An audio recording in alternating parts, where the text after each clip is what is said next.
Welcome to Newsome MMA in association with MMA Play 365.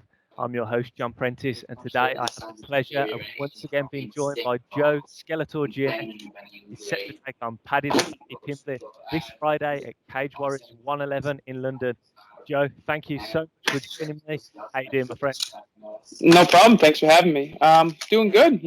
I got some work in today. Feel good after training. I'm feeling sharp. The weight's coming off, so great week so far. Excellent. Now, am I right in believing you arrived in the UK this morning, was it? Or was it last night you got here ahead of the... I left the States last night and I got to the UK this morning.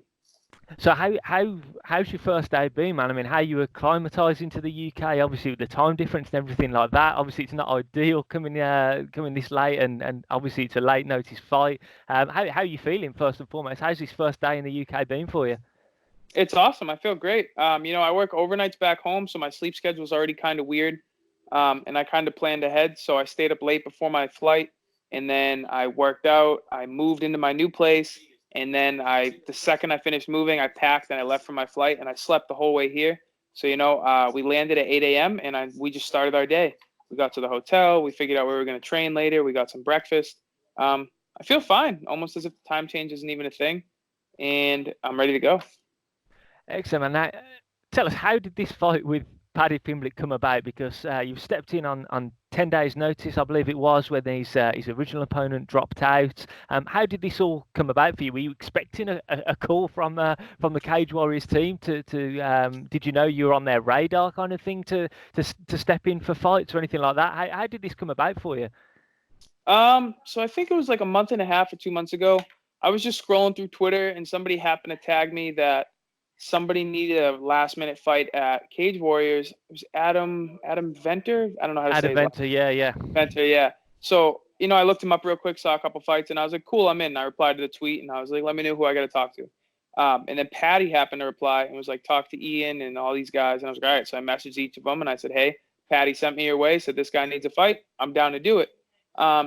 It didn't end up coming to. They said they had somebody, and I said, no worries. Thank you for being so open about it. The guys were really cool. And then I told them just flat out right before I said bye, I was like, I've seen before you guys post a lot that Paddy's had people pull out in the past. I go, the next card comes around and you need somebody for Paddy, I'll fight him. I'm not going to pull out. And then Ian told me that they're pretty sure they were looking at somebody for him. And, just kind of like, it was serious, but as a joke, my last message was like, all right, well, when that guy pulls out, make sure you hit me up and I'll take the fight. And I didn't think anything of it. And I've been training. And, in my head, I was like, you know what? I'm probably not fighting until January of 2020. And then I was sitting in my apartment one day. I was going to leave for training like an hour or so. And Ian happened to message me and said, hey, you still looking for a fight? And I told him, I'm always looking for a fight. What do you got? And he told me Paddy Pimblett next weekend at the O2, 155. And, I told him instantly, I'm in. I want it. Just let me talk to my coach. My coach makes my fights. And then I answered him like 2 hours after that because I had to wait for my coach to finish running class. And we took the fight. He looked him up. He liked it. And we took it. I would have taken it even faster if I could have just made the final go. But yeah, we took it that day. And I've been getting ready ever since. Excellent. Now, what do you know about Paddy Pimblett? Because this guy over here in Europe, he's got a big name. He's massive. He's a former champion in Cage Warriors. What do you know about him? What excited you about this fight with him? And how do you feel that your styles match up against one another? I mean, like I said, I've seen Paddy all over like my Twitter and on Fight Pass. I've followed Cage Warriors for a little while. I've seen him before we even talked about fighting. Super, super tough guy. He's super confident in his skills. And this just excites me because it's the closest thing to like a money fight, as a lot of guys in the UFC say, without the money. It's more a hype fight. Like The hype's blown up since this fight's been announced. It's been wild, more than I expected. So it's cool to be back on, I'm on Fight Pass fighting this weekend, getting more eyes on me. And I think that stylistically that he just plays right into my game. And, obviously a full camp would be great, but I think I can get the job done on 10 days notice.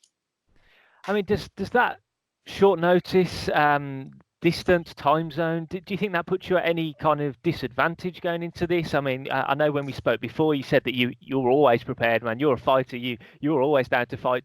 Or does it not really matter to you? Do you still feel that you can perform 100% just on those 10 days notice? Yeah, man. It makes no difference to me. I live a crazy life. I work and train all the time, and I'm always back and forth. Like my daily schedule is work, train, nap for a couple hours. I don't really get like sleep. So it's like a mini vacation coming out here and getting a full night's sleep on fight week. But yeah, I don't think the time zone, the traveling, any of that, it's not going to diminish my performance. However I perform, that's how I'm performing. There's no excuses. There's no last minute. There's no this, that. I took this fight because I believe that I can win on 10 days notice. If I don't win, then I can't win on 10 days notice. No excuses. Excellent. Let's just go back to what you said about the buzz that this fight has created on social media, because it has absolutely blown up. I mean, Twitter over the last 4 or 5 days since the fight was announced has gone crazy. I think there's a lot more of a buzz about this fight than Paddy's original fight. I mean, firstly, how does that make you feel, and how much of a boost is that for you going into a fight, knowing that there's such hype around it, with you stepping in to take on Paddy? It excites me, man. You know, it's one of those things where, like, the last time I was in the MMA community's eyes this much was the finale, and I kind of dropped the ball, and guys got, like, the wrong image about me. And, you know, all the times I'm on Twitter saying, you know, I'll take this fight in the UFC last minute. I'll take this fight in the UFC last minute. Guys are like, oh, he's just saying that to get in the UFC. And then I think after taking this, a lot of people were like, oh, he's really willing to go anywhere to fight last minute. You know, so I've gained some respect from some people, hopefully a couple fans. And it's just really cool having fights like this with all this hype with somebody as good as Paddy. It just excites me. It's better than, you know, a lot of guys just like to fight cans and be like, I'm a good MMA fighter. But, you know, fighting somebody with tons of hype and tons of skill and heart like Paddy, you know, it just excites me, gets me going. Excellent. Now, how much are you looking forward to competing in front of your UK fan base? Because the last question I asked you the last time we spoke was, are you going to come over to the UK and are you going to fight in front of your UK fans? And here we are. So how does it feel getting the chance to do that in one of the biggest promotions in Europe? It's really cool, man. I mean, honestly, when I took the fight, that was honestly one of the things that was like, you know, making me take the fight. It's just like you said, like a bunch of people, you and other people always hit me up like, oh, when are you coming to London? When are you coming to London? I didn't even have a passport. And I was like, I don't know, man, maybe when I'm back in the UFC. So, you know, getting this opportunity for a fight that I liked and, you know, getting the availability to come out and fight in front of you guys, the whole experience is just awesome. I mean, I'm excited for the fight, but, you know, I'm excited for this whole experience, you know, the flight over, being in London, working with Cage Warriors, fighting at Cage Warriors, being a full-blown tourist the next day before I leave. This whole week's just awesome. Has the level of support from the UK fans surprised you a little bit? Because a lot of folks have said that they'll be cheering you on come fight night. I know you had a giveaway, and you said you're going to bring over some Skeletor merch as well, that everyone's got their hands waved for they want their hands on that. I mean, has it surprised you that so many people are backing you, given the fact that obviously you're coming from the other side of the pond? We've got someone from the UK fighting against you, but you seem to have an awful lot of support and a lot of guys still cheering you on. Has that surprised you at all? Yeah, man. I mean, I knew I had a bunch of fans out here, but I didn't really know that they would, you know, support me over another guy from the UK. But it's really cool seeing fans that are that loyal and how many of them there are. And the second I took this fight, knowing how big Cage Warriors is, I had to make sure I can hype it up. So, you know, when I was negotiating with Cage Warriors, my pay and stuff, I said, hey, make sure I get some extra tickets. And, you know, I love doing giveaways. I love helping people out. So, you know, the giveaway is just something not to hype me up, but to hype the fight. And it gives a fan free tickets to the fight. You know, nobody's saying no to free tickets. And, you know, guys over here I get messages all the time from people from the UK. I want to buy stuff online from your store, but shipping's going to kill me, And it sucks. Like, you know, I ship to the UK, but shipping does suck from the US over here. So, you know, I was like, screw it. I'll just bring a bunch of gear over. I bump into somebody and they want some, take it.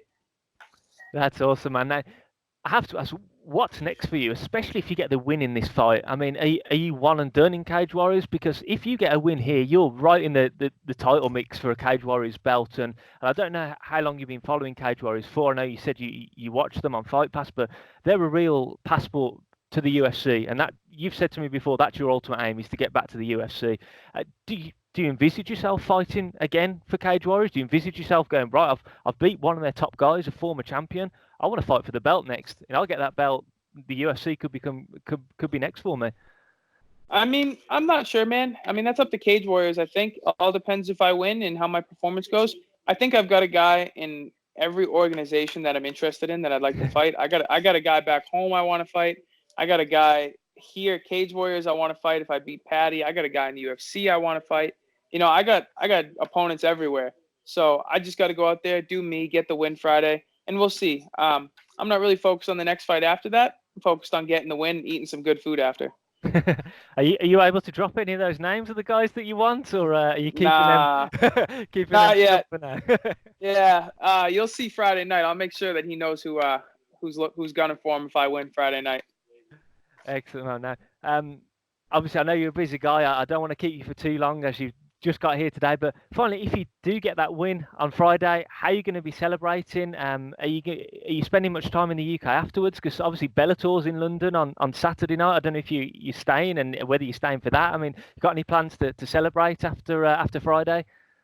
I think my flight's Saturday afternoon, so unfortunately I'll be missing that Bellator card, which is a bummer. But I don't know yet. I mean, like I said, I want to fight, win or lose, get some food, get some drinks, and just be a tourist. I explain to people all the time. I feel like some people don't believe me. I don't do anything when I'm at home. I work and I train, and that's it. If I go out for drinks, it's like 1 or 2 with my girlfriend, and we're old. We're like old people. We're home at like 9:30. We're exhausted. We got to do the work and training thing the next day. So, I get the win. I lose, whatever. I'm going to go out there and do my best, and then find a good spot. It's got good drinks, good food, good people. And then Saturday, I'll go be a tourist until my flight home. Excellent, man. Well, you're going to definitely find some places in London that covers all those bases, I can assure you. That's what I like to hear. Joe, thank you very much for your time. Really appreciate it, given the fact that you've just landed in the UK today. Really looking forward to your fight on Friday. Can't wait to see it. Make sure everybody check that out on Fight Pass. The floor is yours now. If you've got any shout-outs, anything you want to say, anything you want to say to Paddy, it's over to you, my friend. Same as I always say, South Shore Sport Fighting, I wouldn't be here without them. When I walked in there, I was just some loser wrestler kid from high school, and I turned into the fighter I am today. AKA always welcome me out there when I come to California for fight camps. Johnny Cupcake Campbell, teammate, one of my favorite fighters. He's cornering me Friday night. I really appreciate him flying out. I think I texted him on Saturday night or Sunday maybe even. And I was like, hey, you want to come to London? Said, yeah, at the drop of a dime. So that's cool. And, Paddy, I hope you're not expecting an easy fight because it's going to be a bad night. Excellent, man. We can't wait to see it. Once again, Joe, thank you very much for your time. Really look forward to seeing you on Friday night. Thank you, my man. I'll talk to you later. Take it easy, my friend.